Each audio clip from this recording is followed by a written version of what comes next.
the Loft Sessions.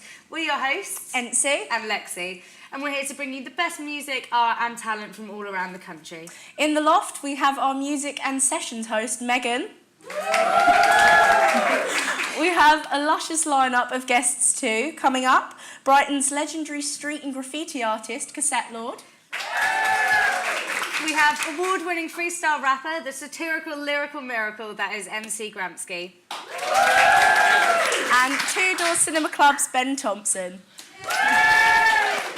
First up though, we're joined by the pioneering dance dynamos behind Brighton's only conference dedicated to electronic dance music. Keeping the city's deep-rooted club culture alive, please welcome from the Brighton Music Conference, Billy Morseth and Elisa Levian. How are you doing today? Yeah, good, thank you. Brilliant. Happy to be here. Oh, fabulous. We're happy to have you here. So, Brighton's Music Conference is in its 5th year now. And we just wanted you to tell the audience what it's kind of all about and how it actually came about in the first place. I'll let you take that one, Billy. Well, we've been going for, it's in our 5th year now, but we've probably been planning it for 7 years and stuff. So, I mean, the whole focus of the conference was to try and have a music conference that was dedicated to dance music and underground electronic music. You've got ADE and in Amsterdam, which is the biggest one in Europe. You've got IMS in Ibiza. You've got Miami. You've got one in Rio. There's nothing in the UK, and considering the UK has got such a big influence on dance music, we didn't understand why there wasn't one in the UK. So that's where it all came about, really. And we've just been sort of pioneering and pushing forward lots of different avenues, you know, through the professional side and through the kids and the students who want to come up and get involved with that side of things. So that's kind of where it came from. I mean, I know you've got some really great talks actually going on. So I know you're doing one on social responsibility. Yeah. I mean, what is that sort of going to be involving, and why did you choose to do a talk on that specifically? So I will be moderating that panel for Last Night a DJ Saved My Life. Now, they are a charity that work within the music industry. Basically, they get the help of loads of great artists to make sure that the artists are putting back into the community, into the wider community. So at the moment, we've got Eats Everything, who's working on a huge project to help get clean water to children that are without clean water, you know, and in different countries. And he, on New Year's Eve, wasn't it, he donated all of his fee? Yeah, the whole lot of his fee. Actually, him and Fabric done the same thing for them, Yeah, so it's really important that artists are just putting something back rather than just posting rhetoric on Facebook.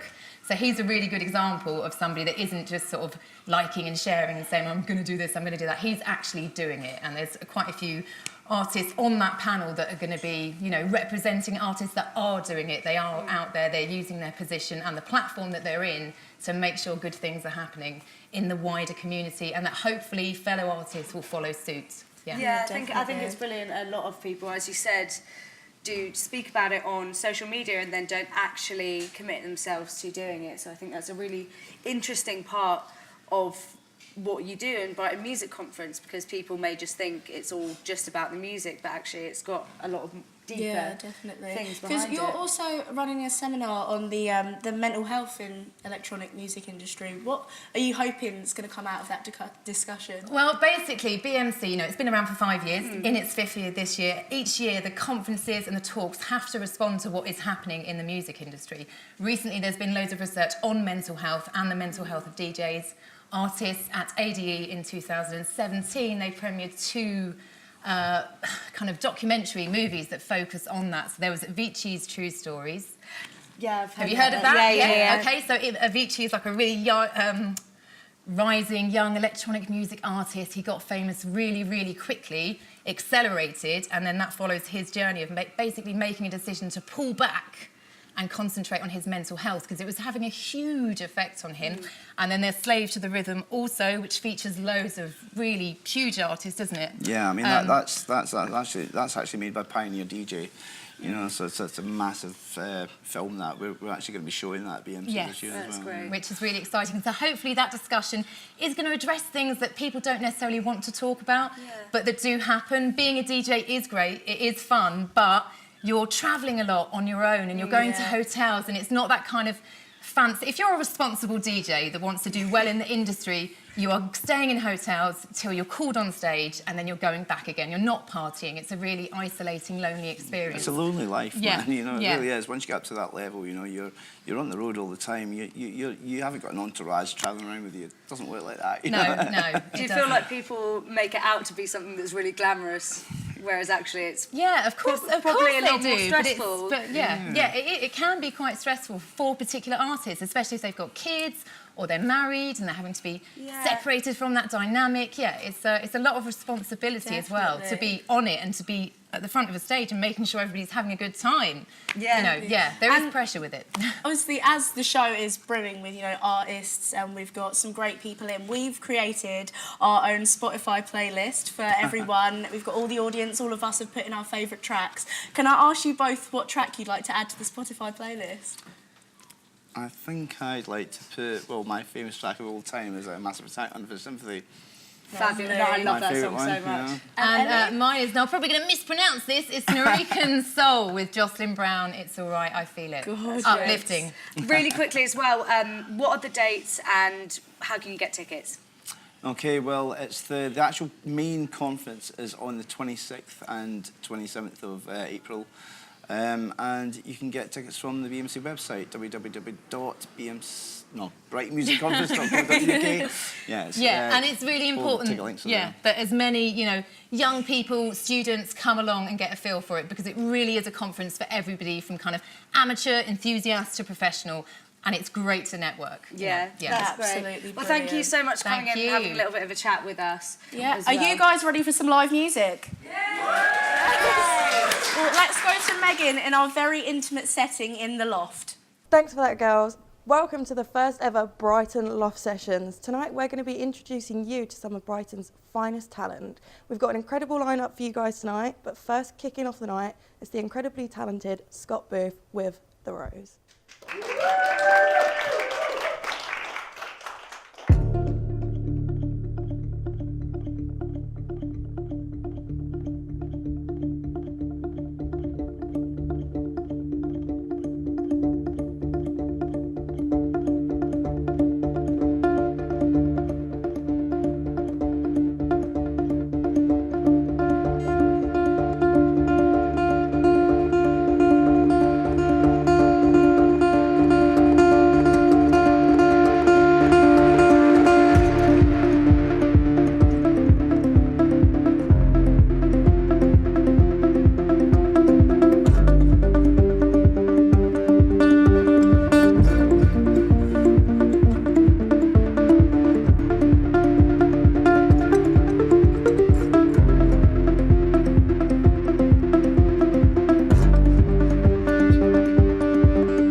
be chatting to Cassette Lord and showcasing some more of our live acts.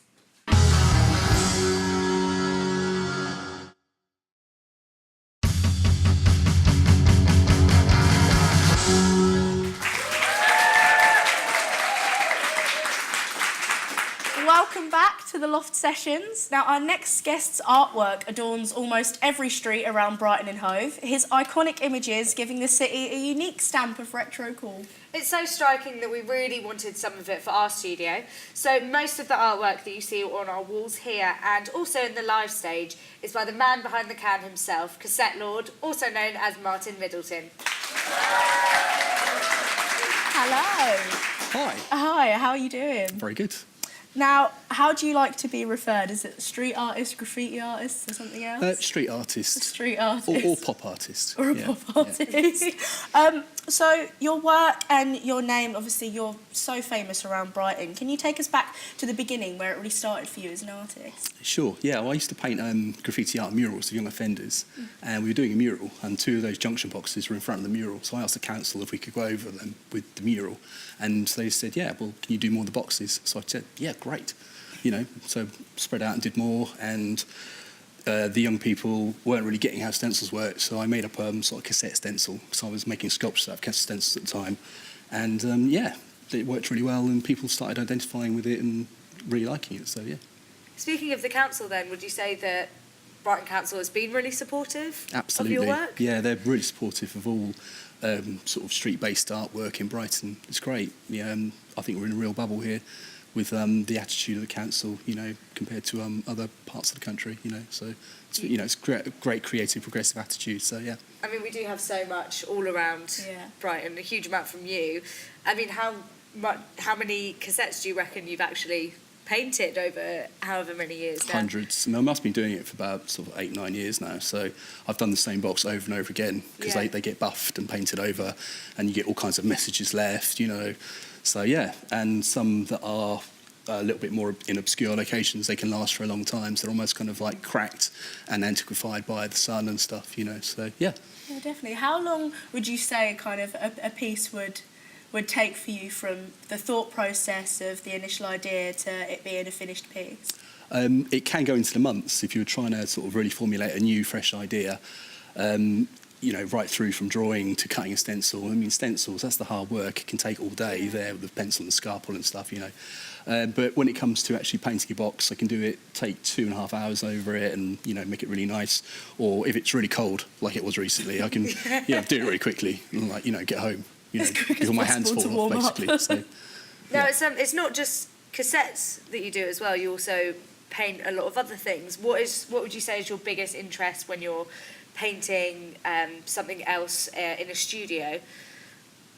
Well, I take a lot of cues from pop art. I really like manga as well. So I've been making pieces based on like sort of girls' faces recently, just, you know, like a big silhouette, and just like getting lots of sort of iconography and all kinds of drips and diamonds in there. So it's almost like building up a patina of patterns and then putting a large shape over the top. I mean, that's sort of my process, you know, but I take my influences and ideas from all kinds of places, you know, so.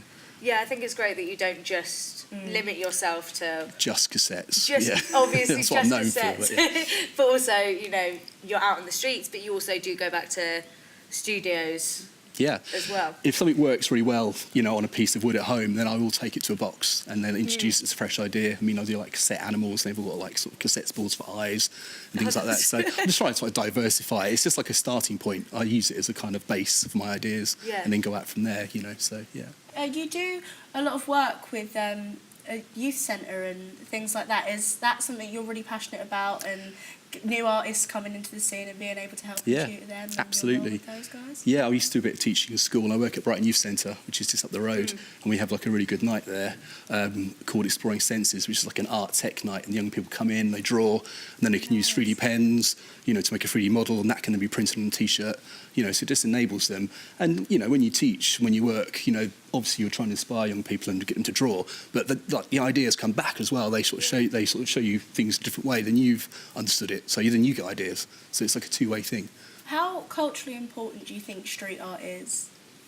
Well, I think it's really culturally important. I mean, I think we're all used to seeing artwork in galleries, you know, behind a rope, you know, that's all very well. but actually having the streets as your gallery, you know, that's amazingly inspiring, culturally important. You know, when you go to work, you know, when you're on a break, when you're on a bus, you know, it's there, it's everywhere. You know, when obviously this time of year, when the weather gets better with the festival coming up, you know, you see new things appearing every day, every week. You know, so yeah, it's great. It's really, really inspiring and important. Yeah. That just made me want to ask you, do you have any opinion on the idea that some people that started out as street artists then moving out and selling their work, whether you see that as selling out at all, or are you in support of people taking that art and then it becoming really, really mainstream afterwards? I think that's part of the process. I think anyone who goes and does something on the street, whether it's playing the guitar or whether it's doing a visual piece of artwork, I think ultimately they do want to kind of get paid, you know, so they can support themselves and pay the bills. Most artists want that.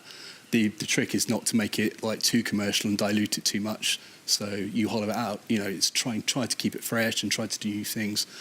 But you know, I think that's a natural progression. But you need to go back to the streets. You know, I still go out and paint on the streets, and I get great feedback from, like, you know, old ladies and like kids, and, you know, and that's what keeps it fresh for you. You know, and then, you know, you can do a piece for someone, they commission you, and you can make a bit of artwork and get paid for it. So it's just good to keep a balance, really, I think, you know, but there's nothing wrong with selling your work or getting paid for what you do. Definitely. I think everyone wants that, you know, and if it helps you feel valued as well, you know, rather than everyone just going, that's nice. You know, so. I think feedback's so important. Definitely. What do you think your favourite piece is that you've done, and why is it your favourite? My favourite piece at the moment is just doing a great big sort of transformer robot. I've done that in a few places. Nice. So yeah, I mean, he's got like it's Soundwave, you know, and he's got a cassette built into his chest. So it's two of my loves. It's like robots and cassettes in one thing, you know. And I've done that in a few venues, and I've done it as a sort of sold piece as well, you know. So yeah, quite enjoying that at the moment, you know. I've only done about 4 of them, so it's all quite fresh. Yeah, I imagine that's really nice when you take two things that you really love, bring them together into something you're really happy with. The only thing missing from that is probably cats and Lego. Yeah. That'd be like, yeah. That's in the next piece. Yeah. I mean, you could always make a cat robot, I would suggest, maybe. That has been done, actually. It's already been done. I've done it, but I haven't made a stencil out of it. So I think that's probably the next natural progression. Ideas, yeah. How can people buy your art? I sell my artwork from Studio 45, which is in the open market. It's a great place. There's loads of other artwork, street artists in there. And if people get in touch with me directly, you know, I do commissions, you know, and you can choose colours and stuff like that. So, yeah.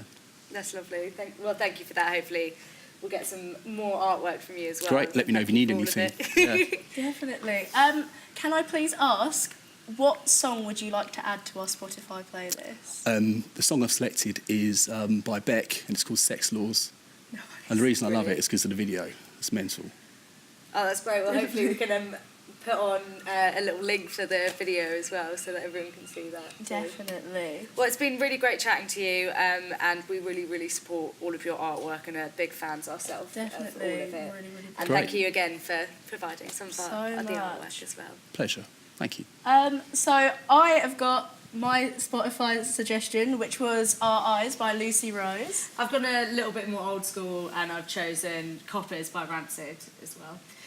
So every song that all of our guests and also our lovely audience will be added to our playlist. You can find it on Twitter, which is at the @LS_TV, and also on Facebook at the Loft Sessions. If you want to listen to any of it and enjoy it, please do go and follow us, and we'll share it with all of you. Now let's get back to the loft with Megan for some more live music. Welcome back to the second part of our Loft Sessions tonight. We're going to be turning things up now with 3-piece garage rock band Curls and their track April Fool.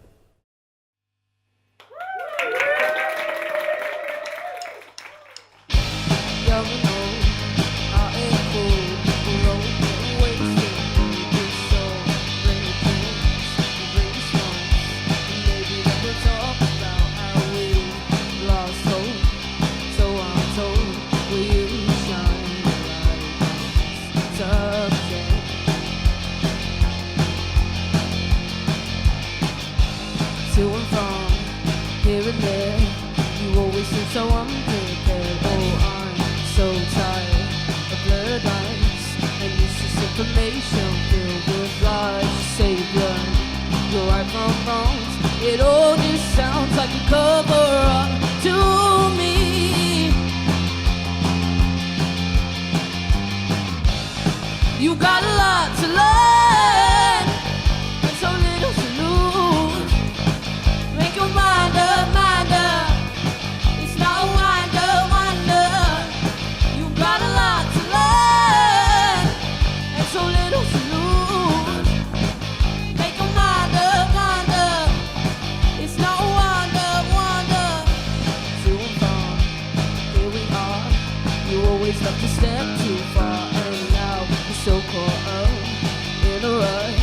and putting up a fight, but it's not enough. Shouting hearts as you run on, laughing up a storm, it's always a joke to you. Yeah, you got a lot to learn and so little to lose. Make your mind up, mind up. It's not a wonder, wonder. You got a lot to learn and so little to lose. Make your mind up, mind up. It's not a wonder, wonder.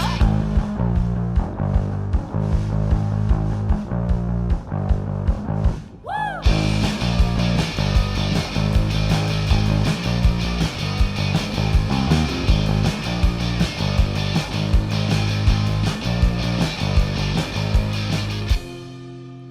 Let's start again, my friend.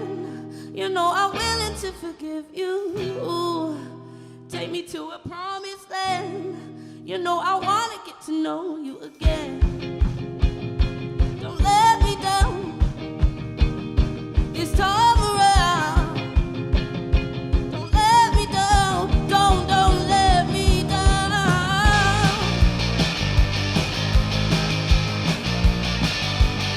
Don't let me down.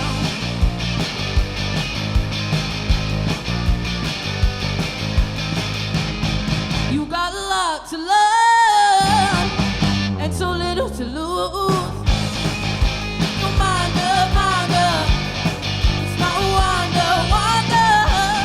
You got a lot to learn and so little to lose. Make your mind up, mind up. It's not a wonder, wonder. Coming up, we'll be joined by freestyle rapper and comedian Gramsci. And we'll be putting his skitting skills to the test with our lovely and Larry live audience.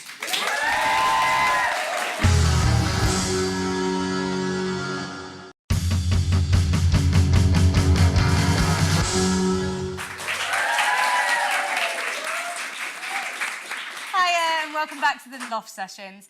Our next guest is an improv guru. He'll take your breath away with his mind-blowing wordsmithery. Here he is with the gift of the gab, it's Gramsci.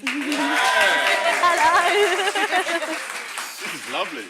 Oh, well, thank you. is lovely, It's all yeah. for you. Oh, thanks very much. Thank you for the hospitality and free beer, most importantly. Yeah, no, that is The the most important thing. things in life. Yeah. Always works. Yeah. Compliments my Scouse jeans. You know what I mean? Yeah. Now, I've got to ask, first of all, where does the name Gramsci actually come from? I get a lot of people after gigs who've obviously studied huge amounts of politics at university and that sort of thing, and they think they found this comrade who knows a lot about Italian Marxism because of Antonio Gramsci. But I was obsessed with a sitcom called Spaced with Simon Pegg in it. Have you Love seen that? that show. Yeah. So much. Yeah, it becomes like your Yeah. religion, right? And I'd had this very hard time, very, very long story, but my bike had been stolen in Vietnam. I had to pay back this whole bike. The next day I found out that my nan had passed away. Then I had to get a flight back to England. So I came back to England while living in Hanoi. I was so broke. And then I went back to my hometown. There's all the kids who'd actually done quite well, driving around the new cars. Then I watched the episode of Spaced where there's a homeless guy called Minty who owns a dog called Gramsci. And then, the dog can smell wealth. Right? And then he lets it off his lead when it can smell rich people, just lets them go and he just attacks rich people. And I was like, mate, I love that dog. And my MC name at the time was just this throwaway line like Doki, like Okie Dokie MC Doki. It's so bad. And my mate was like, mate, you're getting pretty good at this freestyle thing. You need a new MC name. Then there it was. He's like, Gramsci. I was like, what about Gramsci, man? I'd love to own that dog. And my best friend, who I'd take his word for anything, was like, that's your MC name. And always trust your best friends. They know what's best for you. Yeah, good thing you took that advice. Yeah, absolutely. I know you by that. It's worked. How did you know that you had this insane ability for spoken word and performing? I'm not sure if I even know now. I guess it's just something that, it's been with me since I was a little kid. Definitely been with me since I was a little kid. I was very lucky to grow up in an age when there was a real counterculture with rave music going on. And my mum was in her late 30s, but just completely fell in love with rave music. So she was coming back home listening to Praga Khan, Prodigy, all that sort of thing. And then there'd be Fantasia VHS. This is making me feel old now. She put on Fantasia VHS, and there'd be like MC Emerson from the Rat Pack. There'd be certain MCs just like hosting nights. So that was my earliest introduction, about 3 or 4, seeing MCs at raves. But then I completely fell in love with Charlie Chaplin, and there's a film called Modern Times where he goes for a job as a singer at a restaurant. He writes the words down on his cuffs, and then he goes whoosh, you know, like slapstick way. The cuffs go flying off, and he can't remember the words. So he turns to my first love, Pauletta Goddard. It broke my heart when I found out she'd been dead for about 30 years. Disappointing. She's just saying to him, you know, it's a silent movie. The caption come up's like, don't worry about it, just sing, just say words. And I was like 5 years old, and I thought this was legit. He was like my hero, and it's the first time you hear him speak in the movie, and he just wins the crowd over with silliness and improvisation, and I was just like, completely fell in love with it. So it was a mix between the early introduction to it, Charlie Chaplin, and then also, of all things, was the philosophy of Bruce Lee, and the sort of idea that you need to allow something in you to do it for itself. Like he says, I don't punch, it punches all by itself. And he also had, you know, it's the same with freestyle. Your best freestyle is when your brain isn't thinking, and you're not really thinking about the audience and the words themselves. It's coming from somewhere else. And Bruce Lee had this whole philosophy of the best way to be is to be like water, because water can flow and it can adapt, but it can also like crash. It can really hurt you. It can, you know what I mean? Yeah. So really attracted to it. So it's been from an early age, and then the freestyle rap thing was like, I can't do that. I was always making up silly songs, and then when I heard about freestyle rap, that was like, no. And I feel, you know, at the time I was very naive and quite ignorant, because I'd listen to hip hop tracks and I'd think, I couldn't tell what was written and what was freestyled. Yeah. There's tracks I listen to now where I'm like, oh, that's so clearly written, and I was trying to freestyle to that standard. Yeah. And then also, like, my generation grew up with, like, 8 Mile was one of the biggest films at the time. So it was like, freestyle was really in the conscience of popular culture at the time, which is not so much now.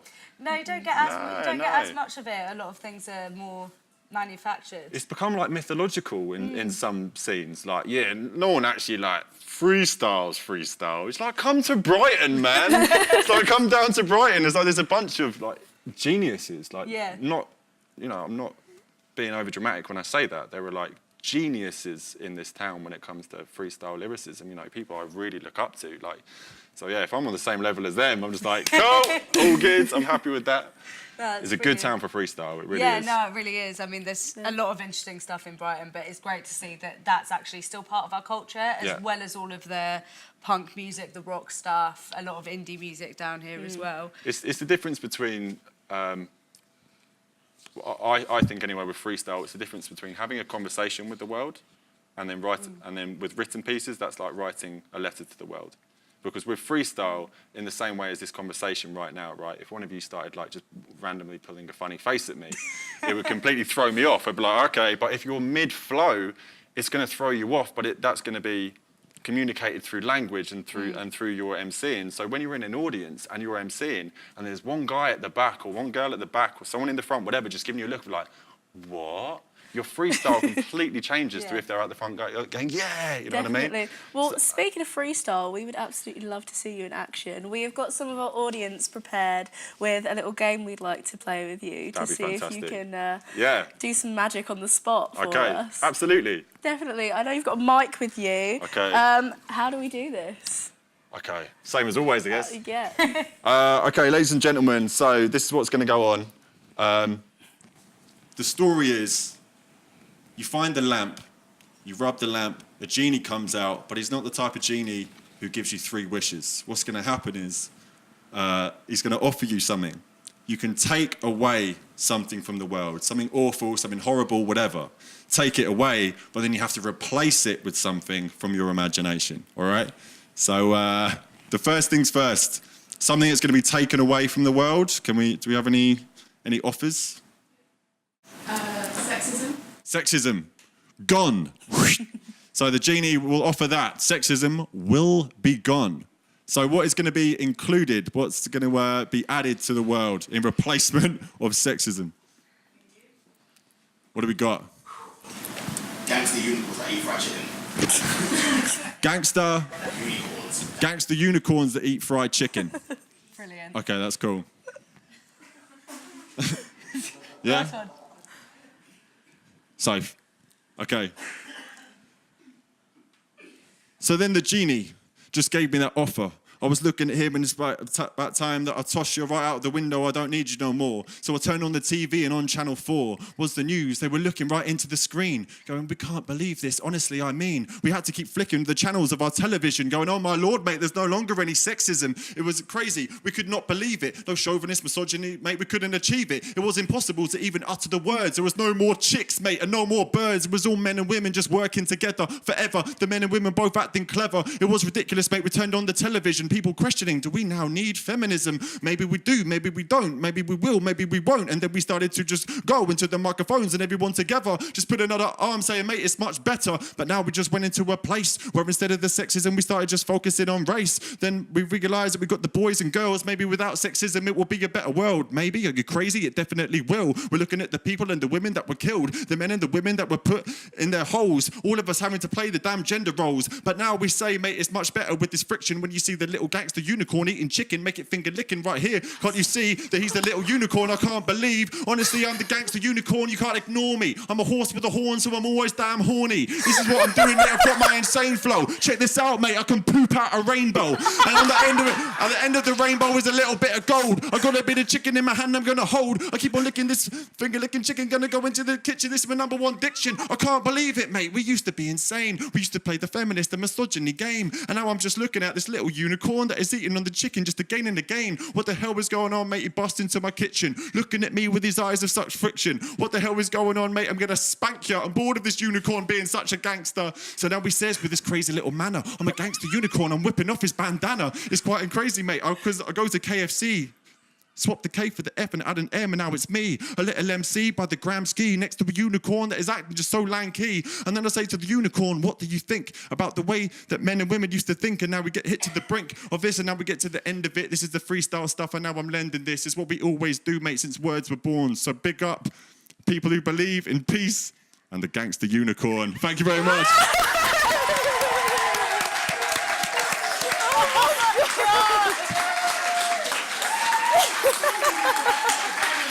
Absolutely brilliant. Yeah, amazing suggestions there. Right, so That's the best thing about it. You go, that was a thing. that was the thing. Yeah, to watch it back later, like, nice. Absolutely, well done, yeah. me. So before we let you go and have a lie down in our green room after that incredible performance, what track have you chosen for our Spotify playlist? It was the one that made me fall head over heels in love with hip hop, and it's "Respond React" by The Roots. Brilliant. Yeah. Thank you so much. You've been amazing. Thank you. No, you've been lovely hosts. Thanks very much. Make some noise for your hosts, ladies and gentlemen. Now, we'll remind you of all of the details on how to enjoy our playlist at the end of the show. And coming up, it's only the drummer from the finest indie rockers gracing the stages around the world. It's Ben Thompson from Two Door Cinema Club.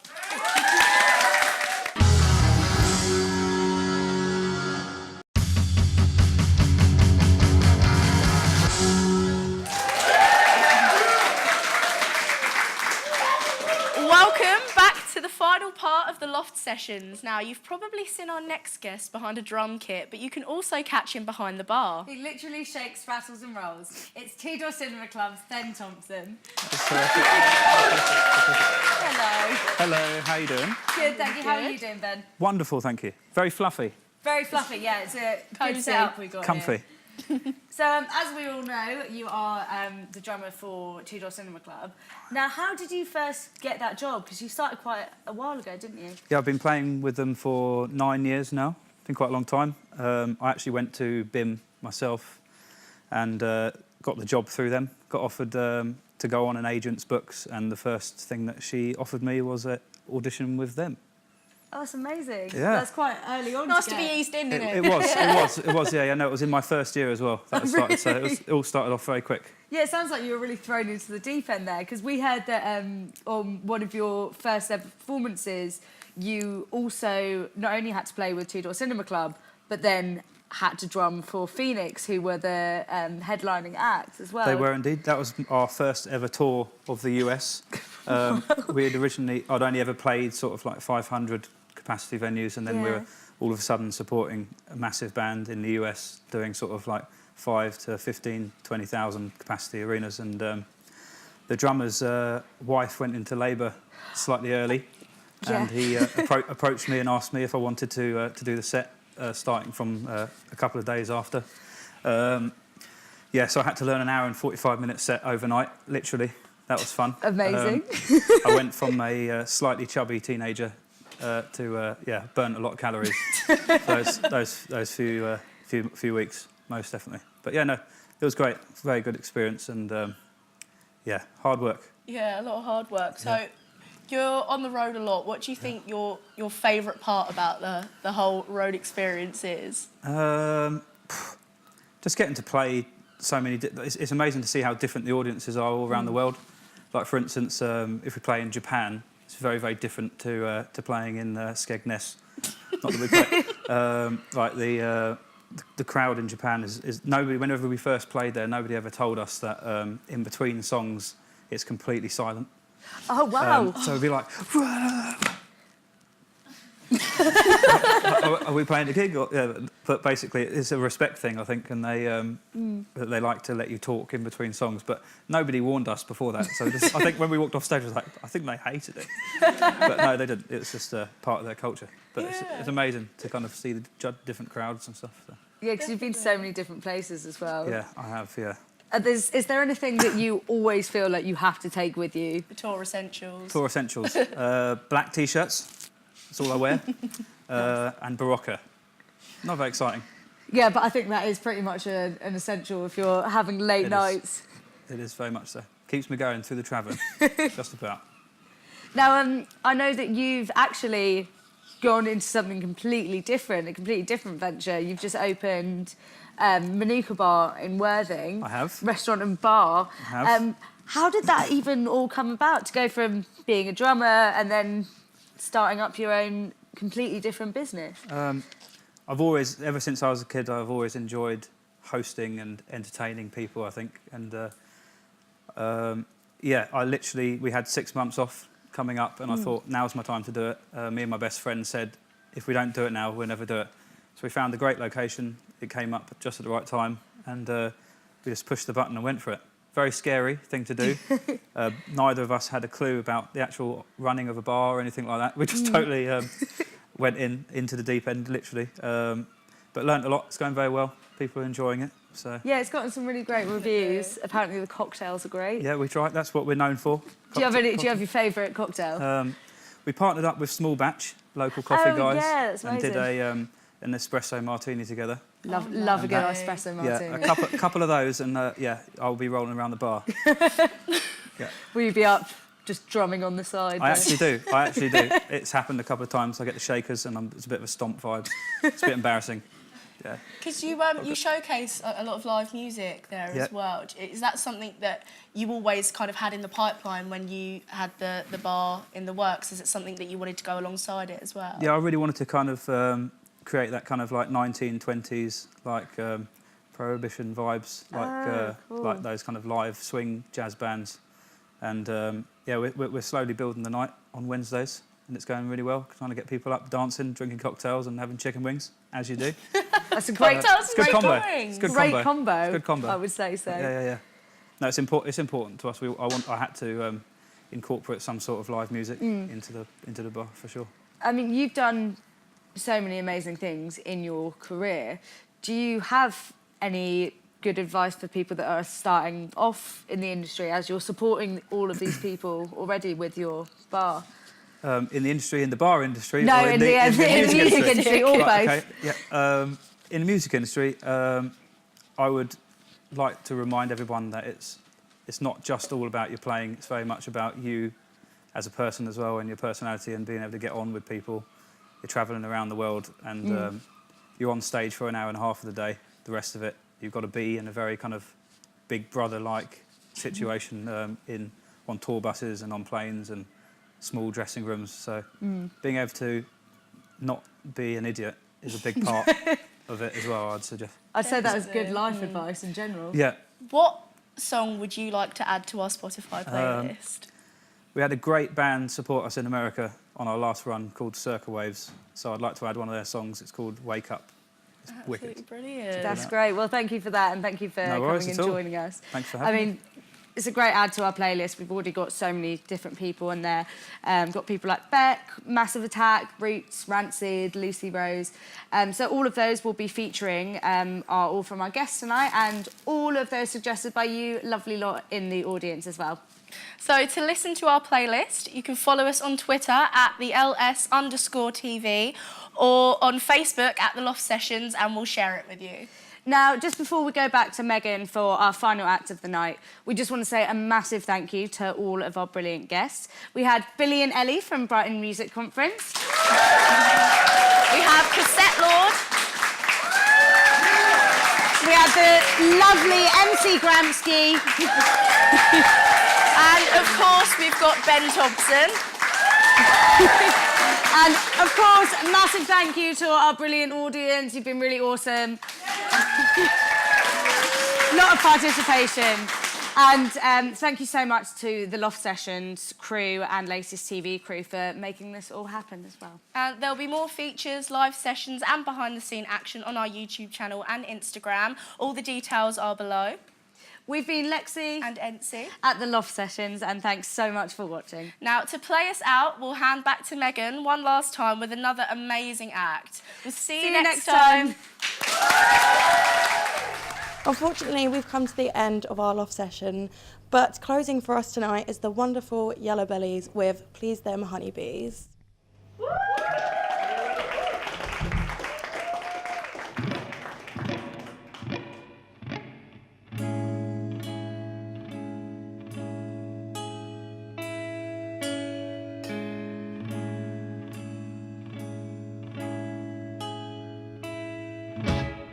No, why'd you have to go and steal all my things away? Yes, you knew that I was in pain, and you knew I had no friends to call. See, when you act that way, you get no sympathy from me or the birds and the honeybees.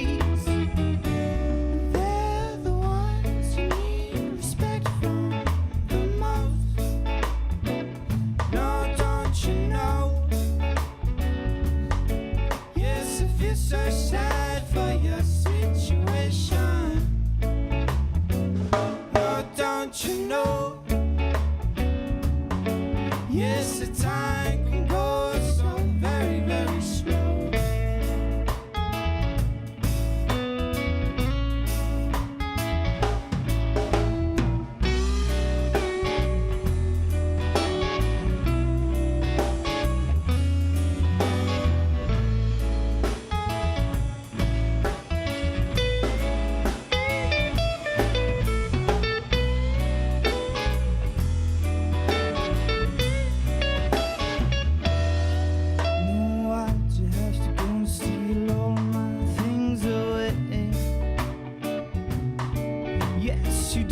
Even know my name. What's a silly, silly game to play? Oh, what you got to go and be so very rude? Don't call yourself a man. Yeah, I've met children with more dignity than you, my friend.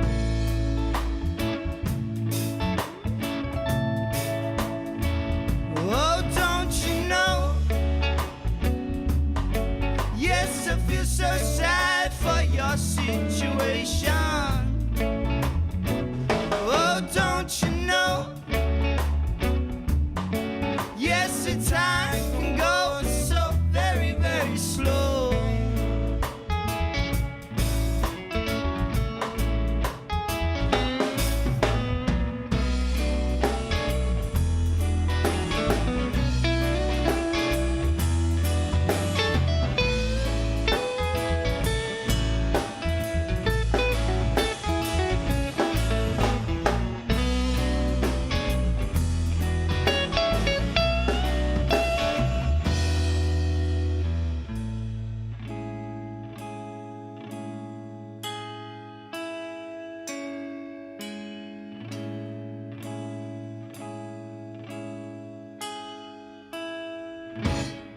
No, baby, baby, baby, don't you lie to me.